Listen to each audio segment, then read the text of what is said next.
എല്ലാവർക്കും പുതിയ വീഡിയോയിലേക്ക് സ്വാഗതം. ഇന്നത്തെ നമ്മുടെ റെസിപ്പി ഒരു പായസമാണ്. പായസം എന്ന് പറയുമ്പോൾ വിഷുവല്ലേ വരുന്ന പാൽപ്പായസത്തിനാണല്ലോ പ്രാധാന്യം. കുറച്ച് പായസങ്ങളുടെ റെസിപ്പിയൊക്കെ ഞാൻ ഇതിന് മുൻപ് പോസ്റ്റ് ചെയ്തിട്ടുണ്ട് കേട്ടോ. അതിൽ പ്രധാനം എല്ലാവർക്കും പാൽപ്പായസം പറയുമ്പോൾ പാലടയല്ലേ. പാലടയുടെ റെസിപ്പി ഞാൻ പോസ്റ്റ് ചെയ്തിട്ടുണ്ടായിരുന്നു. ഒരുപാട് പേർക്ക് ഭയങ്കര ഇഷ്ടമായി. അതുപോലെ അതിൻ്റെ കമൻറ്റുകൾ കാണുമ്പോൾ തന്നെ നമുക്ക് സന്തോഷമാണ്. നന്നായി ചെയ്തു, നന്നായി വന്നിട്ടുണ്ട്, നല്ല ആ പിങ്ക് കളറും എല്ലാം പറഞ്ഞ പോലെ ചെയ്തു വന്നിട്ടുണ്ട് എന്നൊക്കെ കേൾക്കുമ്പോൾ തന്നെ നല്ല സന്തോഷമാണ്. സ്കിപ്പ് ചെയ്യാതെ തന്നെ കണ്ടു കഴിഞ്ഞാൽ നിങ്ങൾക്കും ഇതുപോലെ നല്ല നല്ല റെസിപ്പികൾ വീട്ടിൽ തയ്യാറാക്കാം കേട്ടോ. അപ്പോൾ ഇന്നത്തെ പായസം പാൽപ്പായസമാണെങ്കിൽ ഒരു ചെറിയ പ്രത്യേകതയുണ്ട് കേട്ടോ. നമ്മൾ സാധാരണ പാൽപ്പായസങ്ങൾ അരിയും പാലൊക്കെ വെച്ചിട്ട് അതുപോലെ അരിയും അടയെല്ലാം ചേർത്തിട്ടൊക്കെ ഇല്ലേ ഉണ്ടാക്കുക. ഇന്നത്തെ പാൽപ്പായസം അവിൽ വെച്ചിട്ടാണ്. അവിൽ വെച്ചിട്ടൊരു സാധാരണ പായസമല്ല. അപ്പോൾ അതെങ്ങനെ തയ്യാറാക്കുന്നത് എന്നുള്ളത് നമുക്ക് നോക്കാം കേട്ടോ. അപ്പോൾ വരൂ, നമുക്ക് ഇന്നത്തെ പാൽപ്പായസം കാണാം. പായസം വെക്കാനായിട്ട് ഞാനിവിടെ എടുത്തിരിക്കുന്നത് ചുമന്ന അവിലാണ് കേട്ടോ. മട്ട അരിയുടെ അവിൽ ഞാൻ ഇതുപോലെ നമ്മൾ സാധാരണ ചായ കുടിക്കുന്ന ഗ്ലാസ്സിന് ഒരു ഗ്ലാസ് എടുത്തിട്ടുണ്ട് കേട്ടോ. അപ്പോൾ ഏകദേശം ഒരു 4 ആളുള്ള വീട്ടിലൊക്കെ കറക്റ്റ് ആയിരിക്കും ഈ ഒരു പരുവം. ഒരു ഗ്ലാസ് മട്ട അവിൽ എടുത്തിട്ടുണ്ട് കേട്ടോ. അതായത് ഇതുപോലെ കുറച്ച് കനത്തിലുള്ള അവിലാണ് കേട്ടോ. ഇത് നമുക്കൊന്ന് വറുത്തെടുക്കണം. അതുപോലെ തന്നെ 1 ലിറ്റർ പാൽ എടുത്തിട്ടുണ്ട്, പശുവും പാൽ 1 ലിറ്റർ. ഇത് തിളപ്പിക്കാത്ത പാലാണ്, പച്ചപ്പാലാണ് കേട്ടോ ഇത്. ഇനി അടുത്തത് വേണ്ടത് ഒരു നേന്ത്രപ്പഴമാണ്. അത് ഞാൻ എപ്പോഴാണ് ചേർക്കേണ്ടതെന്ന് പറയാം, ഇതിന്റെ കൂടെ ചേർക്കുന്നില്ല. അത് എപ്പോഴാണ് എങ്ങനെയാണ് ചെയ്യേണ്ടതെന്ന് പറയാം. പിന്നെ മധുരത്തിനായിട്ടുള്ള പഞ്ചസാര വേണം, അത് എത്രയാണ് ചേർക്കേണ്ടതെന്നുള്ളത് ചെയ്യുമ്പോൾ പറയാം കേട്ടോ. ഇപ്പോൾ ഒരു കുക്കർ അടുപ്പത്ത് വെച്ചിട്ടുണ്ട്. ഇത് 3.3 ലിറ്ററിന്റെ പ്രസ്റ്റീജിന്റെ കുക്കറാണ് കേട്ടോ ഉപയോഗിച്ചിരിക്കുന്നത്. പിന്നെ കുക്കർ നമ്മൾ പാൽപ്പായസങ്ങളെല്ലാം ഉണ്ടാക്കുന്നത് കുക്കറിലാണെങ്കിൽ, നമ്മൾ സാധാരണ കറി വയ്ക്കുന്ന കുക്കറുകളൊക്കെ ആണെങ്കിൽ നന്നായിട്ട് കഴുകിയതിന് ശേഷം തിളച്ച വെള്ളം ഒഴിച്ച് വീണ്ടും ഒന്ന് തിളപ്പിച്ച് ഊറ്റിക്കളഞ്ഞതിന് ശേഷം മാത്രം വേണം പായസം വെക്കാൻ വേണ്ടിയിട്ട് കേട്ടോ. ഇല്ലെങ്കിൽ പാല് പെരന്നി പോവും. അത് ആദ്യം ശ്രദ്ധിക്കണം. നന്നായിട്ട് വൃത്തിയായി കഴുകിയതിന് ശേഷം തിളച്ച വെള്ളം ഒഴിച്ച് കളഞ്ഞിട്ട് വേണം നമുക്ക് വെക്കാൻ. അതൊന്ന് ശ്രദ്ധിക്കണം കേട്ടോ. ഇനി ഇതിലേക്ക് കുക്കറിലേക്ക് ഒരു 3/4 ഗ്ലാസ് സാധാ പച്ചവെള്ളം ചേർത്ത് കൊടുക്കുകയാണ് കേട്ടോ. സ്റ്റവ് ഇപ്പം ഞാൻ ഓൺ ചെയ്തിട്ടില്ല. ഇനി ഇതിലേക്ക് പാല് ചേർത്ത് കൊടുക്കാം.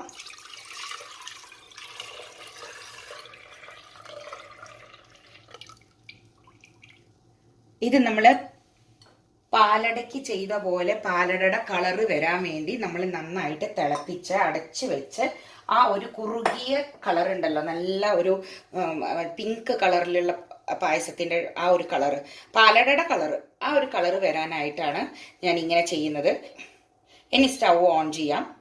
നന്നായിട്ട് തിളക്കട്ടെ കേട്ടോ. നല്ല ഹൈ ഫ്ലെയിമിലിട്ട് അടി പിടിക്കരുത്, ഇടയ്ക്ക് ഇളക്കി കൊടുത്ത് തിളച്ച് വരട്ടെ. അപ്പോൾ പാലൊക്കെ ചൂടായി വരുന്നുണ്ട്, അത്യാവശ്യം നന്നായിട്ട് ചൂടായിട്ടുണ്ട്. തിളച്ച് വരട്ടെ കേട്ടോ. അതിനുശേഷം നമുക്ക് അടച്ചു വെച്ച് വേവിച്ചെടുക്കാം. കുക്കറിന്റെ കാര്യം പറഞ്ഞത് എന്താന്ന് വെച്ചാൽ, പാലടയുടെ റെസിപ്പി ഇട്ട സമയത്ത് ഒരുപാട് പേര് ചോദിച്ചിട്ടുണ്ടായിരുന്നു ഇത് എത്ര ലിറ്ററിന്റെ കുക്കറാണ്, ഏത് കുക്കറാണ് എന്നൊക്കെ ചോദിച്ചിട്ടുണ്ടായിരുന്നു. അപ്പൊ അങ്ങനെ സംശയം വരുന്നവർക്കായിട്ടാണ് ഞാൻ അങ്ങനെ ഒരു കുക്കറിന്റെ ലിറ്ററും പേരും പറഞ്ഞത് കേട്ടോ. അടി പിടിക്കാതിരിക്കാനാണ് ഞാനിങ്ങനെ ഇടയ്ക്ക് ഒന്ന് ഇളക്കി കൊടുക്കണത്. അതുപോലെ ഇടയ്ക്കൊന്ന് ഇളക്കി കൊടുത്താൽ മതി. ഇനി നന്നായിട്ട് ഇള വരട്ടെ, അതുവരെ വെയിറ്റ് ചെയ്യാം. ഇപ്പോൾ പാലൊന്ന് തിളച്ച് വന്നിട്ടുണ്ട്. ഇനി നമുക്ക് സ്റ്റൗവ് ലോ ഫ്ലെയിമിലാക്കി കൊടുത്ത് അടച്ചു കൊടുക്കാം കേട്ടോ. ചെറിയ ബർണറിലിട്ടിട്ട് വേണം നിങ്ങൾ ചെയ്യാനായിട്ട്. ചെറിയ ബർണറിലിട്ടിട്ട് അതിൽ ലോ ഫ്ലെയിമിൽ ഇട്ട് കൊടുത്ത് ഏകദേശം ഒരു 3/4 മണിക്കൂർ തൊട്ടിട്ട് 50 മിനിറ്റ് വരെ അങ്ങനെ ഇരിക്കട്ടെ കേട്ടോ. അതിനുശേഷം നമുക്ക് തുറന്നു നോക്കാം. അതിനിടയിൽ ചിലപ്പോൾ വിസിലൊക്കെ വരാം, അത് കുഴപ്പമുള്ള കാര്യമല്ല. സാധാരണത്തെ പോലെ തന്നെ വിസിൽ വന്നോട്ടെ, കുഴപ്പമില്ല കേട്ടോ. പക്ഷേ തുറക്കരുത്, സ്റ്റൗ ഓഫ് ചെയ്യരുത്. ഇനി കണ്ടിന്യൂസ് ആയിട്ട് നിങ്ങൾക്ക് ഇങ്ങനെ വിസിൽ വരികയാണെങ്കിൽ വേണമെങ്കിൽ ഒന്ന് സ്റ്റൗ ഓഫ് ചെയ്ത് ഒരു 5 മിനിറ്റിന് ശേഷം വീണ്ടും കണ്ടിന്യൂ ചെയ്യാം കേട്ടോ, എത്ര മിനിറ്റാന്ന് വെച്ച് നോക്കിയിട്ട്. അപ്പോൾ സാധാരണത്തെ പോലെയാണെങ്കിൽ 45 മിനിറ്റ്സ് ധാരാളമാണ്. നന്നായിട്ട് പിങ്ക് കളറായി വരും. 45 to 50 മിനിറ്റ്സ് അങ്ങനെ ഇരിക്കട്ടെ കേട്ടോ. ഏറ്റവും ലോ ഫ്ലെയിമിൽ ചെറിയ ബർണറിൽ, അത് എപ്പോഴും ഓർക്കണം. നമുക്കതിങ്ങനെ അടച്ചു വെക്കാം. നമ്മൾ ആദ്യം പാലിൽ വെള്ളം ഒഴിച്ചല്ലോ, അത് അടി പിടിക്കാതിരിക്കാൻ വേണ്ടിയിട്ടാണ് നമ്മൾ പാലിൻ്റെ കൂടെ വെള്ളം ഒഴിക്കണം. വെറും പാൽ എപ്പോഴും ഒഴിക്കരുത്, അത് കൂടെ കുറച്ച് വെള്ളം കൂടി ചേർത്തിട്ട് വേണം പാല് തിളപ്പിക്കാനായിട്ട്. അതിപ്പോൾ ഇതിനേന്ന് മാത്രമല്ല, ഏതിനാണെങ്കിലും പാല് തിളപ്പിക്കുമ്പോൾ കുറച്ച് വെള്ളം ചേർക്കണം കേട്ടോ. അതൊരു ശാസ്ത്രമാണ്, എന്താണെന്ന് എനിക്കറിയില്ല. ഇപ്പം കുക്കറിനാണെങ്കിലും ശരി, അത് അടി പിടിക്കാതിരിക്കാൻ സഹായിക്കും കേട്ടോ. അപ്പോൾ അതങ്ങനെ ഇരിക്കട്ടെ. അതിന് ശേഷം നമുക്ക് നോക്കാം. ആവട്ടെ, ആ നേരം കൊണ്ട് നമുക്ക് അവിൽ വറുത്തെടുക്കാം. അതിന് വേണ്ടിയിട്ട് 1 ടീസ്പൂൺ നെയ്യ് ഞാൻ ഇതിലേക്ക് ചേർത്ത് കൊടുത്തിട്ടുണ്ട്. ആദ്യം നമുക്ക് കുറച്ച് അണ്ടിപ്പരിപ്പും മുന്തിരിയും കൂടി വറുത്തെടുക്കാം. അതിനുശേഷം നമുക്ക് അവിലിട്ട് റോസ്റ്റ് ചെയ്യാം. നെയ്യ് ചൂടായി വന്നപ്പോൾ ഇതിലേക്ക് കുറച്ച് അണ്ടിപ്പരിപ്പ് മാത്രം കേട്ടോ, ഒരുപാട് ആവശ്യമില്ല. ഇതിലേക്ക് കുറച്ച് മുന്തിരിയും കുറച്ച് അണ്ടിപ്പരിപ്പ് നമുക്കൊന്ന് റോസ്റ്റ് ചെയ്തെടുക്കാം, എടുത്ത് വയ്ക്കാം.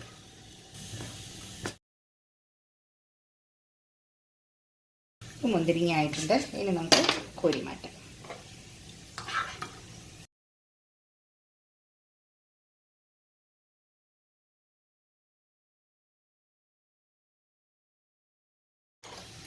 ഇനി ഇതിലേക്ക് അവിലിട്ട് കൊടുത്തിട്ടുണ്ട്. ഇനി നമുക്ക് മീഡിയം ഫ്ലെയിമിലിട്ട് റോസ്റ്റ് ചെയ്തെടുക്കാം കേട്ടോ. അവിൽ നല്ലൊരു മണം വരും. ആ സമയത്ത് വേണം നമുക്ക് മാറ്റി വെക്കാനായിട്ട്. അതിനുശേഷം ചൂടാറിയതിന് ശേഷം ഒന്ന് കൈകൊണ്ട് ഒന്നിങ്ങനെ പിടിച്ച് ഒന്ന് ചെറുതായിട്ട് പൊടിച്ചെടുക്കണം. പറ്റുന്ന പോലെ മതി, അല്ലാണ്ട് മിക്സിയിലൊന്നിട്ട് പൊടിക്കേണ്ട ആവശ്യമില്ല. നന്നായി റോസ്റ്റ് ചെയ്തതിന് ശേഷം ചൂടാറിയതിന് ശേഷം ഒന്ന് കൈകൊണ്ട് തിരുമ്മി കൊടുത്താൽ മതി കേട്ടോ. പായസത്തിലൊക്കെ ഇതുപോലെ കിടക്കുമ്പോൾ വലിയ സ്വാദ് ഉണ്ടാവില്ല കഴിക്കാനും, അത് മാത്രമല്ല കാണാനൊരു ഭംഗി ഉണ്ടാവില്ലല്ലോ. അപ്പം അതിന് വേണ്ടിയിട്ടാണ് നമ്മൾ ചെറുതായിട്ടൊന്ന് പൊടിച്ചു കൊടുക്കുന്നത്. നന്നായി റോസ്റ്റ് ആവട്ടെ, കാണിച്ചു തരാം ഏത് പരുവം വേണമെന്നുള്ളത്. ഇപ്പോൾ അവൽ നന്നായിട്ട് റോസ്റ്റായി കിട്ടിയിട്ടുണ്ട്. നല്ലൊരു മണമൊക്കെ വന്നു തുടങ്ങിയിട്ടുണ്ട്. നെയ്യും ആ അവിൽ മൂത്ത മണം കൂടിയും ചേർന്ന് നല്ലൊരു മണം വന്നിട്ടുണ്ട്. ഇപ്പം ഞാൻ സ്റ്റൗ ഓഫ് ചെയ്ത് നമുക്ക് ഒരു പ്ലേറ്റിലേക്ക് കൊട്ടിക്കൊടുക്കാം. ചൂടാറട്ടെ. അപ്പോൾ അവൽ അത്യാവശ്യം നന്നായി ചൂടാറിയിട്ടുണ്ട്. ഇനി നമുക്ക് കൈ കൊണ്ട് ഇങ്ങനെ ആക്കിയാൽ തന്നെ ഇത് അത്യാവശ്യം എന്താണോ ഒന്ന് പൊടിഞ്ഞ് കിട്ടുന്നുണ്ടോ, ഈ ഒരു രീതി മതി കേട്ടോ. മിക്സിയിലിട്ട് അടിച്ചാൽ നല്ലോണം പൊടിയായി പോവും, അത്ര ആവശ്യമില്ല. ഒന്ന് കൈ കൊണ്ട് ഇതങ്ങനെ ആക്കി കഴിഞ്ഞാൽ തിരുമ്മി കൊടുത്താൽ ആ വലുതൊക്കെ ഒന്ന് ചെറുതായിട്ട് പൊടിയായി കിട്ടും. ഇത്ര ആവശ്യമുള്ളൂ.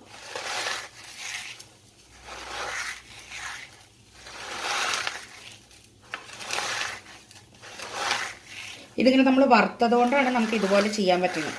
വറുത്തില്ല വെച്ചാൽ കിട്ടില്ല. പിന്നെ വറുത്ത് കഴിഞ്ഞാൽ നല്ലൊരു മണവും പായസത്തിന് നല്ലൊരു സ്വാദുമായിരിക്കും. വറുക്കാതെ ചെയ്ത് കഴിഞ്ഞാൽ അതിൻ്റെ സ്വാദ് വേറെയാണ് കേട്ടോ. വറുത്തതാണ് ഏറ്റവും ഇതുപോലെയുള്ള പായസങ്ങൾക്ക് നല്ലത്. ഉണ്ടോ, ഇപ്പം അത്യാവശ്യം നന്നായിട്ട് ഉണ്ടോ പൊടിഞ്ഞ് കിട്ടിയിട്ടുണ്ട്. ഇങ്ങനെ നുറുക്കിയ പോലെ ആയിട്ടുണ്ട്. ഇത്ര ആവശ്യമുള്ളൂ. നമുക്കിത് മാറ്റി വയ്ക്കാം. ഇനി നമുക്ക് അടുത്തത് വേണ്ടത് പഴമാണ്. പഴം ഞാൻ മുറിച്ച് വെക്കാഞ്ഞത്, മുറിച്ച് വെച്ച് കഴിഞ്ഞാൽ കറ വീഴും. അപ്പം നമ്മൾ നെയ്യ് ചൂടാക്കിയതിന് ശേഷം 4 ആക്കി മുറിച്ചിട്ട് അതിലേക്ക് ഇട്ടിട്ട് നമുക്ക് റോസ്റ്റ് ചെയ്തെടുത്ത് മാറ്റി വയ്ക്കാം. ഒരു പാനിലേക്ക് 1 ടീസ്പൂൺ നെയ്യ് ചേർത്ത് കൊടുക്കുക.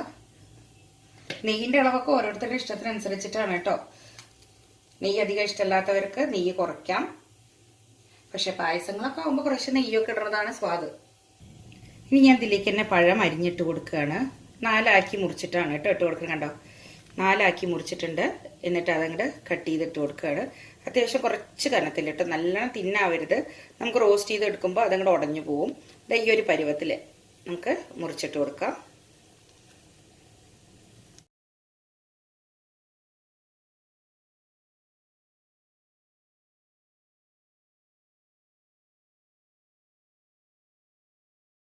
വെറൈറ്റി ആയിട്ട് കഴിക്കാൻ ഇഷ്ടമുള്ളവർക്ക് കഴിക്കാൻ നല്ല ടേസ്റ്റി ആയിട്ടുള്ള പായസമാണ് കേട്ടോ.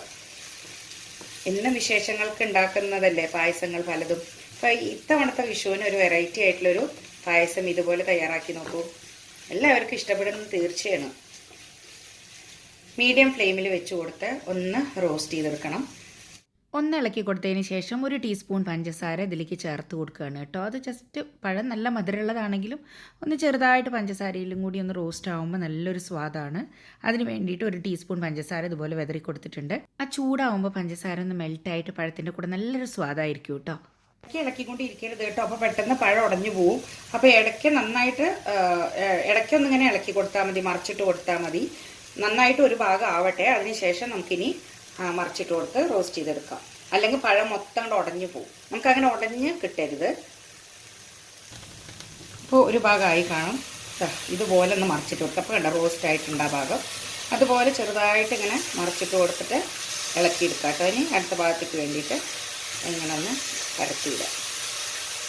അങ്ങനെ ഇതുപോലെ മാക്സിമം മൊരിഞ്ഞ് കിട്ടണം.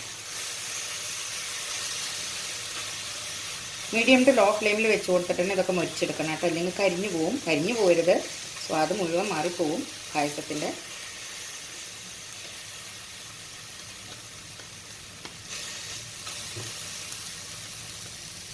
ഞാൻ ഇതിലേക്ക് 1 ടീസ്പൂണും കൂടി നെയ്യ് ചേർത്ത് കൊടുക്കുക കേട്ടോ. ഒന്ന് നെയ്യ് കിടന്ന് റോസ്റ്റായാലാണ് ഈ പഴത്തിന് സ്വാദ് ഉണ്ടാവുള്ളൂ. നെയ്യ് കുറവാണ് അതിൽ. അപ്പോൾ ഞാനൊരു ടീസ്പൂൺ കൂടി ചേർത്ത് കൊടുത്ത് നന്നായിട്ടൊന്ന് മൊരിച്ചെടുക്കട്ടെ.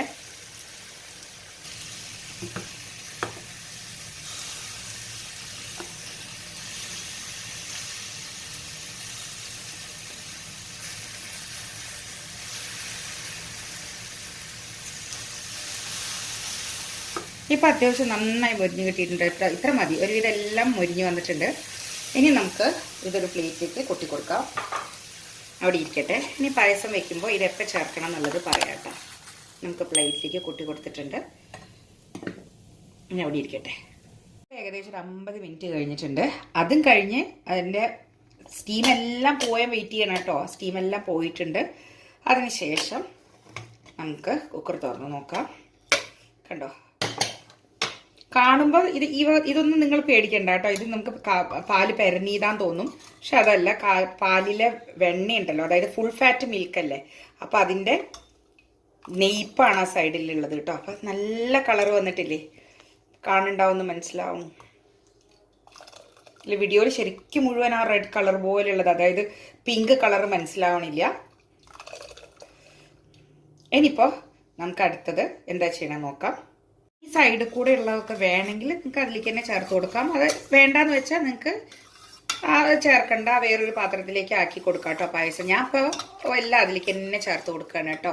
പാലിൻ്റെ പാടയുണ്ടല്ലോ, ആ പാൽപ്പാടയാണ് ഇങ്ങനെ ഈ ഒട്ടിക്കിടക്കുന്നത്, അത്രയും കൊഴുപ്പാണ്. അപ്പം ഞാനിതൊക്കെ അതിലേക്ക് തന്നെ ആക്കി കൊടുത്തു. ഇനി നമുക്ക് സ്റ്റൗ ഓൺ ചെയ്ത് കൊടുക്കാം. ഗ്യാസ് ഓൺ ചെയ്ത് ഒന്ന് നന്നായി തിളയ്ക്കട്ടെ. തിളച്ചതിന് ശേഷം നമുക്ക് അവിലിട്ട് കൊടുക്കാം. അപ്പം ഇതിൻ്റെ കളറ് പറഞ്ഞാൽ നമുക്കൊരു ചെറിയ ചായയുടെ കളറില്ലേ, ആ ഒരു കളറിൻ്റെ കണ്ടോ, ഒരു മൈൽഡ് ചായയുടെ കളറായി കിട്ടിയിട്ടുണ്ട്. ഇത്ര മതി കേട്ടോ. പാലടയ്ക്ക് നമ്മൾ ഒന്നും കൂടി ഇതിനെ കുറുക്കിയിട്ട് കളർ കൂട്ടും, അത്ര ഇതിനാവശ്യമില്ല. അപ്പം ഈ ഒരു കളർ വന്നിട്ടുണ്ട്. മാത്രമല്ല നല്ല ഈ മിൽക്ക് മെയ്ഡ് ചേർത്തിട്ടുണ്ടാക്കിയ പാലിൻ്റെ അതേ മണം കിട്ടിയിട്ടുണ്ട് കേട്ടോ. ഇത്ര ആവശ്യമുള്ളൂ. ഇത് നന്നായി ഒന്ന് തിളച്ചതിന് ശേഷം നമുക്ക് അവില് ചേർക്കാം. നമ്മുടെ പാലൊക്കെ തിളച്ച് വന്നിട്ടുണ്ട്. വീണ്ടും ഇനി നമുക്കിതിലേക്ക് എടുത്തു വെച്ചിരിക്കണം അവില് ചേർത്ത് കൊടുക്കാം. അവിലൊന്ന് വേവട്ടെ. ഇടയ്ക്കിടയ്ക്ക് ഇളക്കി കൊടുത്ത് വേവിച്ചെടുക്കാം. സ്റ്റൗ മീഡിയം ഫ്ലെയിമിൽ വെച്ച് കൊടുക്കാം. നന്നായിട്ടൊന്ന് വേവിച്ചെടുക്കാം. വെന്തതിന് ശേഷം മാത്രം പഞ്ചസാര ചേർത്താൽ മതി കേട്ടോ.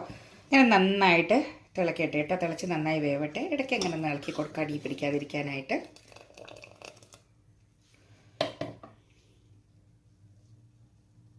അവില് വേവാൻ അധികം സമയമൊന്നുമില്ല കേട്ടോ. പെട്ടെന്ന് തന്നെ വെന്ത് കിട്ടും.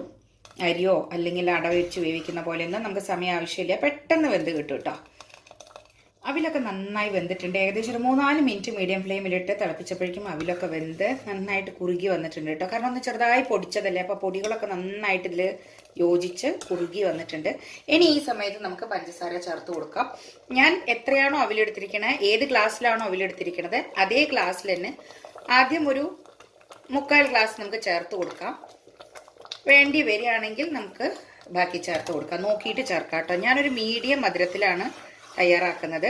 അപ്പോൾ നല്ല മധുരം വേണ്ടവർക്ക് അതിനനുസരിച്ച് ഞാനിപ്പോൾ ലാസ്റ്റ് പറയാം അളവ്, അതിനനുസരിച്ച് കൂട്ടി കൊടുക്കേണ്ടി വരും. അപ്പം ഞാനൊരു 3/4 ഗ്ലാസ് ചേർത്ത് കൊടുത്ത് നോക്കട്ടെ മധുരം, എന്നിട്ട് നമുക്ക് നോക്കിയിട്ട് ചേർക്കാം കേട്ടോ.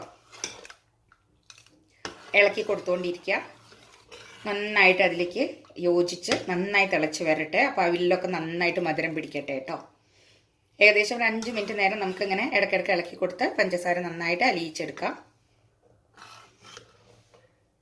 ഞാനിപ്പോൾ മധുരം നോക്കി. അപ്പോൾ നമ്മൾ 1/4 ഗ്ലാസ് എടുത്ത് വെച്ചിട്ടുണ്ടല്ലോ, ആ 1/4 ഗ്ലാസിൻ്റെയും പകുതിയും കൂടി ഞാൻ ചേർക്കുകയാണ് കേട്ടോ. അതായത് മുഴുവൻ ഗ്ലാസ് ഞാൻ ചേർക്കുന്നില്ല. അപ്പോൾ ഇത്ര ബാക്കി വെച്ചിട്ടുണ്ട്. അതായത് 1/4 ഗ്ലാസിൻ്റെ പകുതിയും കൂടി ചേർത്തു. അപ്പോൾ 3/4 ഗ്ലാസും പിന്നെ കുറച്ചും കൂടി ഒരു 1.5 ടേബിൾ സ്പൂൺ എന്ന് പറയാം, അത്രയും കൂടി ഞാൻ ചേർത്ത് കൊടുത്തിട്ടുണ്ട്. കാരണം അതിൻ്റെ പാലിലേക്ക് നല്ല മധുരമുണ്ട്, പക്ഷേ അത് അവിലേക്ക് പിടിച്ചു കഴിഞ്ഞിട്ടുണ്ടെങ്കിൽ മധുരം കുറച്ച് കുറയും. അപ്പോൾ കുറച്ച് മധുരം മുന്തി നിന്നാലാണ് അവിലേക്കൊക്കെ പിടിച്ചു കഴിഞ്ഞാൽ കറക്റ്റ് ആവുള്ളൂ കേട്ടോ. അപ്പോൾ അത് കണ്ടു കഴിഞ്ഞാൽ പാലട എന്നേ പറയുള്ളൂ. മാത്രമല്ല ടേസ്റ്റും പാലടയുടെ അതേ ടേസ്റ്റ്, കളറും ഒക്കെ കണ്ടോ, കാണുമ്പോൾ പാലട കൊത്ത് അതുപോലെ ഇരിക്കും. അവിൽ പായസം എന്ന് പറയില്ല, അത്ര നല്ല രുചിയായിട്ടുള്ള പായസം തന്നെയാണ് കേട്ടോ ഇത്. കണ്ടോ, നന്നായിട്ട് ഇനി മധുരമൊക്കെ അതിലേക്ക് പിടിക്കട്ടെ. നമ്മളിപ്പോൾ പഴം വറുത്ത് വെച്ചതുണ്ട് അവിടെ, അത് ചേർത്തിട്ടില്ല ഇതുവരെ. അത് ലാസ്റ്റേ നമ്മൾ ചേർക്കുള്ളൂ കേട്ടോ. അതിന് മുൻപ് ചേർക്കില്ല. വാങ്ങി വെച്ചതിന് ശേഷം ചേർത്ത് ഒന്ന് ഇളക്കി കൊടുക്കുകയുള്ളൂ. അത്ര മാത്രമേ ആവശ്യമുള്ളൂ. ആ നേന്ത്രപ്പഴം നമുക്കിങ്ങനെ കടിക്കാൻ കിട്ടണം. അത് നല്ല രുചിയാണ് കേട്ടോ ഇങ്ങനെ ഈ പായസത്തിൽ കഴിക്കാൻ. അപ്പോൾ നമ്മുടെ പായസം എന്താ ഏറെക്കുറെ ഇവിടെ റെഡി ആയിട്ടുണ്ട്. 5 മിനിറ്റ് നേരം കൂടി ഇങ്ങനെ തിളക്കട്ടെ. ലോ ഫ്ലെയിമിൽ ഇട്ട് കൊടുത്തിട്ട് വേണം കേട്ടോ നന്നായിട്ട് പായസത്തിൻ്റെ അതായത് പഞ്ചസാരയൊക്കെ വറ്റിച്ച് നന്നായിട്ട് അലിയിച്ചെടുക്കാനായിട്ട്. അങ്ങനെ നമ്മുടെ പായസം 5 മിനിറ്റ് ലോ ഫ്ലെയിമിലിട്ട് കൊടുത്തിട്ട് ലോ ടു മീഡിയം ഫ്ലെയിമിലിട്ട് കൊടുത്ത് നന്നായിട്ട് പഞ്ചസാരയൊക്കെ അലിഞ്ഞ് കിട്ടിയിട്ടുണ്ട്. ഇനി നമുക്ക് എടുത്തു വെച്ചിരിക്കുന്ന പഴം ചേർത്ത് കൊടുക്കാം കേട്ടോ. വറുത്ത് വെച്ചിരിക്കുന്ന പഴം ചെറുതായിട്ട് അതുപോലെ ഇങ്ങനെ ഇളക്കിയിട്ട്, അതിങ്ങനെ പഞ്ചസാരയായിട്ട് റോസ്റ്റ് ചെയ്ത് വെച്ചതല്ലേ, അപ്പോൾ ഒന്ന് ഒട്ടിയിരിക്കുന്നുണ്ടാവും. അപ്പോൾ അതൊക്കെ ഒന്ന് ഇളക്കിയിട്ട് ചേർത്ത് കൊടുക്കാം. സ്റ്റൗ ഓഫ് ചെയ്യണം കേട്ടോ. സ്റ്റൗ ഓഫ് ചെയ്തതിന് ശേഷം മാത്രം ചേർത്ത് കൊടുക്കുക. അതേപോലെ തന്നെ പിന്നെ വറുത്ത് വെച്ചിരിക്കുന്ന അണ്ടിപ്പരിപ്പ് മുന്തിരിയും കൂടിയും ചേർത്ത് കൊടുക്കാം. സ്റ്റൗ ഓഫ് ചെയ്യാൻ മറക്കരുത് കേട്ടോ. എന്നിട്ട് ഇളക്കി കൊടുത്ത് നമുക്ക് ചെറിയ ചൂടോടുകൂടി കഴിക്കാം കേട്ടോ. ഇപ്പോൾ ഇതിൻ്റെ കൊഴുപ്പ് കറക്റ്റ് പാകമാണ് കേട്ടോ. ചിലപ്പോൾ ഇതൊന്ന് ചൂടാറി വരുമ്പോൾ ചെറുതായി ഒന്ന് കുറുകും. അപ്പോൾ അതിന് വേണ്ടിയിട്ട് ഞാൻ ഒരു 1/2 ഗ്ലാസ് പാല് ഒന്ന് തിളപ്പിച്ച് വെച്ചിട്ടുണ്ട് അവിടെ വേറെ. ഇനി ഒന്ന് കുറുകി വരികയാണെങ്കിൽ ഞാനതിൽ ചേർത്ത് കൊടുക്കും കേട്ടോ. അവിലിനൊരു സ്വഭാവമുള്ളത് പൊതുവേ ഒന്ന് കുറുകും, വെള്ളം ഒന്ന് സക്കിയും, നമ്മുടെ റവ പോലെ. അപ്പോൾ പൊതുവേ പായസങ്ങളൊക്കെ ഒന്ന് ചൂടാറുമ്പോൾ ഒന്ന് കുറുകി വരാറുണ്ട്. അപ്പോൾ അതുപോലെ ഒന്ന് കുറുകി വരികയാണെങ്കിൽ നമുക്ക് ആ പാല് തിളപ്പിച്ചത് ചേർത്ത് കൊടുക്കാം. അത്രയേ ഉള്ളൂ. ഇപ്പോൾ നമുക്ക് കറക്റ്റ് പാകമാണ്. ഇനി നമുക്ക് ചൂടോടെ കഴിക്കാം. അപ്പോൾ എല്ലാവർക്കും ഈ ഒരു റെസിപ്പി ഇഷ്ടപ്പെട്ടു കാണുമെന്ന് വിചാരിക്കുന്നു. മധുരം ഇപ്പോൾ ഒരു മീഡിയം മധുരത്തിലാണ് കിട്ടിയിരിക്കുന്നത്. അത്യാവശ്യം നല്ല മധുരം ഇഷ്ടമുള്ളവരാണെന്നുണ്ടെങ്കിൽ ആ ഒരു ഗ്ലാസ് മുഴുവൻ പഞ്ചസാര ചേർക്കാം കേട്ടോ. ഒരു ഗ്ലാസ് അവിലിനെ നിറച്ച് ഒരു ഗ്ലാസ് പഞ്ചസാര, ആ ഒരു കണക്ക് വിചാരിച്ചാൽ മതി. അപ്പോൾ ഇന്നത്തെ നമ്മുടെ അവിൽ പായസം ഈസി അല്ലേ? ആ പാല് തിളപ്പിച്ച് ആ കളറ് വരാനുള്ള ഒരു ടൈം മാത്രമേ ഉള്ളൂ. ഇനി നിങ്ങൾക്ക് ഈ പാലട പോലെ ഉണ്ടാക്കാൻ സമയമില്ല എന്നുണ്ടെങ്കിൽ നന്നായിട്ട് പാല് തിളപ്പിച്ച് അതിൽ കണ്ടൻസ് മിൽക്ക് ചേർത്തിട്ട് ഇതുപോലെ അവിൽ വറുത്ത് അതിലേക്കിട്ട് തിളപ്പിച്ച് ബാക്കിയെല്ലാം നമ്മൾ ചെയ്യുന്ന പോലെ ചെയ്താൽ മതി കേട്ടോ. അപ്പോൾ അതിന് കണ്ടൻസ് മിൽക്ക് ചേർക്കുമ്പോൾ ആ മണവും ടേസ്റ്റും വരും. പക്ഷേ ഈ ഒരു കളറ് വരില്ല എന്ന് മാത്രമേ ഉള്ളൂ, സ്വാദുണ്ടാവും. അപ്പോൾ നിങ്ങൾക്ക് നിറവും സ്വാദും കൂടി ഒന്നിച്ച് വേണമെങ്കിൽ ഈ ഒരു റെസിപ്പി ചെയ്ത് നോക്കുക. അങ്ങനെ നമുക്ക് ചൂടോടെ പായസം കഴിക്കാം. അപ്പം എല്ലാവരും ഉണ്ടാക്കി നോക്കിയിട്ട് കഴിക്കണം കേട്ടോ. എന്നിട്ട് അഭിപ്രായം പറയണേ. ചെറിയ ചൂടിൽ കഴിക്കുകയാണ് അത് ഏറ്റവും ടേസ്റ്റ്. ഏത് പായസവും ചെറിയ ചൂടിൽ കഴിക്കുകയല്ലേ നല്ലത്. പ്രത്യേകിച്ച് ഇങ്ങനെയുള്ള പായസങ്ങൾ ഇത് കണ്ടോ, ഇത് കണ്ടാൽ ആരെങ്കിലും പറയുമോ അവിൽ പായസമാണെന്നുള്ളത്? കഴിച്ചു നോക്കൂ കേട്ടോ. അവിൽ പായസമെന്ന് പറയില്ല. അതിലിങ്ങനെ നമ്മൾ പഴവും അണ്ടിപ്പരിപ്പൊക്കെ ചേർത്തതുകൊണ്ട് ഇത് വേറെ ഏതോ പായസം എന്ന് മനസ്സിലാവും എന്നല്ലാതെ സാധാരണ നമ്മൾ പാലട ഉണ്ടാക്കുന്ന പോലെ തന്നെ അവിലും കൊണ്ട് ഉണ്ടാക്കിയാലും നല്ല ടേസ്റ്റാണ്. അപ്പം നമുക്ക് നോക്കി നോക്കാം.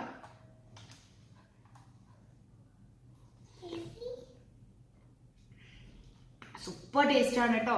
ആ ചെറുതായി നുറുക്കി നമ്മൾ റോസ്റ്റ് ചെയ്ത് ചേർത്ത നേന്ത്രപ്പഴം ഉണ്ടല്ലോ, അതിങ്ങനെ ചേർത്ത് കഴിക്കാൻ ഭയങ്കര ടേസ്റ്റാണ്. ഭയങ്കര ടേസ്റ്റാണ്, വെറുതെ പറയുന്നതല്ല. എല്ലാവരും ഉണ്ടാക്കി നോക്കിയിട്ട് അഭിപ്രായങ്ങളൊക്കെ പറയണം.